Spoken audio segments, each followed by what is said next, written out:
तुळजापूरच्या आई तुळजाभवानीची मंचकी निद्रा तुम्ही ऐकले का?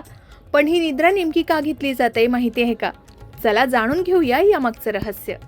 मंचकी निद्रा अर्थात देवीची शांत झोप. पण कशासाठी? तर ऊर्जा संपादन करण्यासाठी. महिषासुराचा वध करायचा तर ऊर्जा कार्यान्वित करायला हवी. युद्धासाठी देवी भगवती शस्त्र घेऊन सज्ज झाली आहे.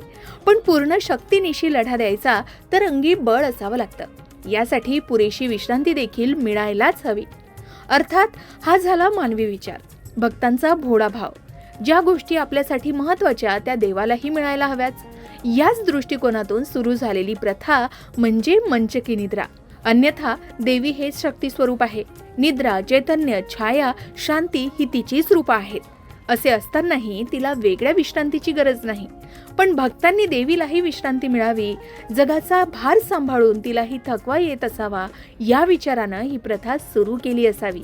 या प्रथेचं स्वरूप म्हणजे तुळजाभवानी देवीला वर्षभरात 3 वेळा अशी एकूण 21 दिवस मंचकी निद्रा दिली जाते.